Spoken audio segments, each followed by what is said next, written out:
Vous ne pouvez pas souffrir comme cela. Il vous est impossible d'avoir un chagrin pareil. Par conséquent, un seul pouvait le faire, et il l'a fait. Il était là, suspendu, cette précieuse vie qui ne connaissait rien d'autre que l'amour et faire le bien. Il était suspendu là, entre ciel et terre. On l'avait mis là-haut, après lui avoir retiré tous ses vêtements. Il était embarrassé. Pensez comment vous seriez si on vous avait retiré tous vos vêtements. La gêne que vous ressentiriez, ce n'est rien à côté de ce que Dieu pouvait ressentir. Suspendu là. Je sais que sur le crucifix, il y a une petite chose, comme s'ils avaient mis quelque chose autour de lui. Or, ils n'ont jamais fait cela. C'est tout simplement mis là-dessus, sur la croix. C'est l'artiste qui l'y a mis.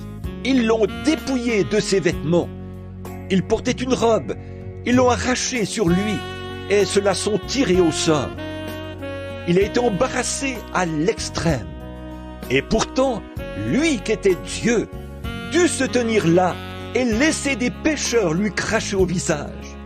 Et pourtant lui, qui était l'essence même de la pudeur, dut mourir à la vue de tous, complètement dévêtu. Cela l'a affecté au point que l'eau et le sang se sont séparés en lui. Pas étonnant, je pense que le poète l'a bien exprimé quand il a dit « Alors que les rochers se fondaient et que le ciel s'assombrissait, mon sauveur baissa la tête et mourut. Mais le voile déchiré révéla le chemin des joies célestes et du jour sans fin. Assurément, il devait le faire. Le voile était suspendu entre l'homme et Dieu, et cette déchirure du voile a révélé le chemin des joies célestes et du jour sans fin. Le calvaire a un sens. Il signifie plus que nous ne pouvons l'exprimer. Certainement, en vivant, il m'a aimé. En mourant, il m'a sauvé. Enseveli, il a emporté mes péchés au loin. Il a été condamné à présent.